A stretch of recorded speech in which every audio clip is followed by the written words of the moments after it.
Ensemble pendant 15 minutes pour vous informer. Madame, Monsieur, bon après-midi et bienvenue aux 16h.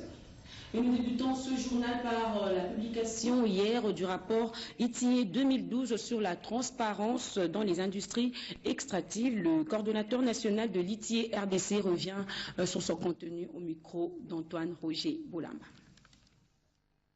Autour d'un chef de l'État qui suit une structure comme nous, Kirikou, autour d'un Premier ministre trop regardant, chaque jour il veut savoir où est-ce que vous en êtes, autour d'un comité exécutif avec 6 ministres, avec les parties prenantes, les experts de la société civile, les corporations des entreprises, la Chambre des mines et la Corporation des pétroliers, on ne pouvait que produire un travail qui contient des éléments d'une qualité supérieure. Ce rapport, par rapport au rapport de 2011, le rapport ITIE que nous venons de publier depuis hier à minuit, contient les déclarations de l'État comme recette du secteur extractif en 2012 de l'ordre de 1,5 milliard de dollars collectés à raison de 1 milliard pour le secteur des mines, 500 millions pour le secteur du pétrole. C'est déjà une avancée, pendant que je voudrais vous dire que lorsque le premier rapport ITIE est apparu en 2010, il n'était à la hauteur que de 234 millions de dollars. Et aujourd'hui, nous sommes à 1,5 milliard et donc le processus est vraiment très bien.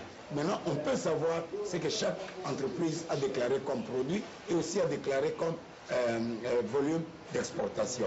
On peut connaître maintenant à partir de notre rapport qui est réellement à la tête des entreprises qui exploitent en République démocratique du Congo.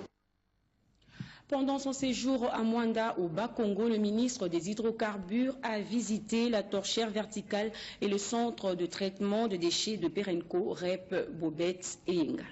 Durant son séjour de travail à Mwanda, dans le Bas-Congo, le ministre des Hydrocarbures, Crispin Tamatabe Mogodi, a visité quelques sites de Perenco REP. Il s'agit de la torchère verticale de Mwanda et du centre de traitement des déchets installé à Kinkansi Tank Farm. Une visite indispensable pour s'assurer que Perenco travaille dans le respect de l'environnement à Mwanda, a souligné le patron de l'or noir congolais, Crispin Tamatabe Mogodi. C'est une préoccupation majeure pour nous qu'une société qui nous aide financièrement avec la production de pétrole soit chaque fois égratignée parce que pollution.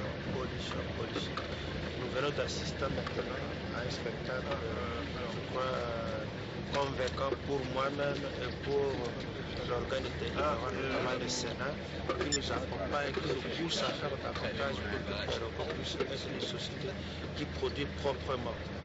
Nous venons d'assister au projet qui est déjà en marche, qui consiste à détruire la boue extraite des grands chantiers pétroliers.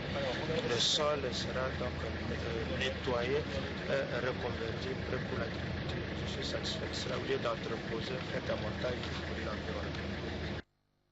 Et puis la commission électorale nationale indépendante a animé une matinée sur les importantes opérations menées à jour par la centrale électorale Marcelin Mwananteba.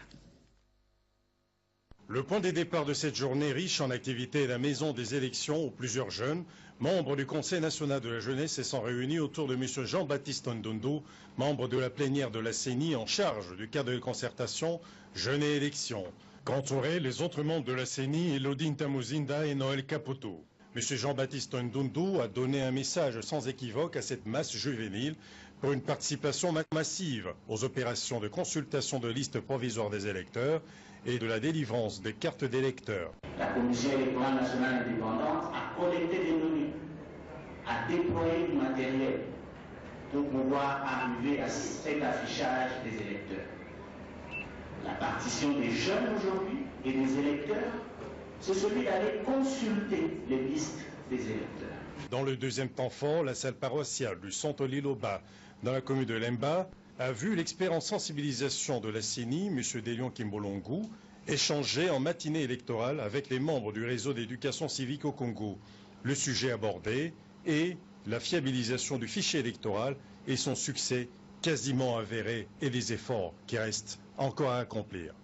Cette opération vient aussi résoudre un autre problème.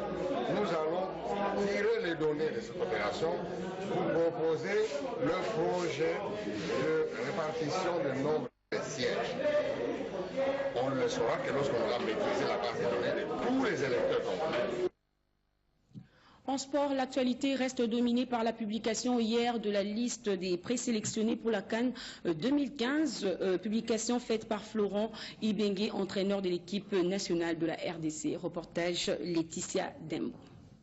Sans plus attendre, je vais vous annoncer la liste des joueurs que j'emmène au Cameroun dans un premier temps, et puis dans laquelle j'emmènerai les 23 pour aller à Malabo. Donc, 4 gardiens. Kidiaba du TP Mazembe, Koudibana d'Anderlecht, Lomboto de V-Club et Mandanda de Charleroi.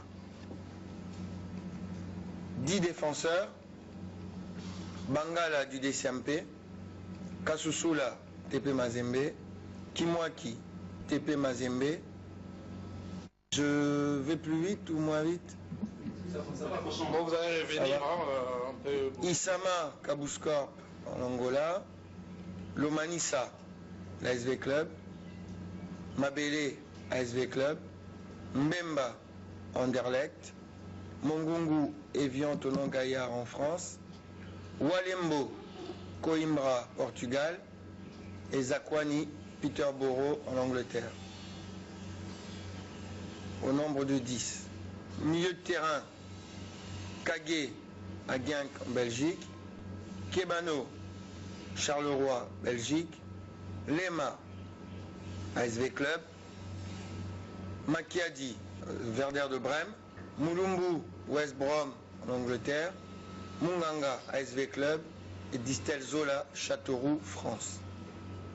Attaquant au nombre de 8, Bokila, Terek Grosny, Bolassi, Crystal Palace, Angleterre, Kabananga, Cercle de Bruges en Belgique, Kabangu, MK, Luvumbu, ASV Club, Mabouati, Osasuna en Espagne, Mokani, Dynamo de Kiev en Ukraine et Moubele, ASV Club.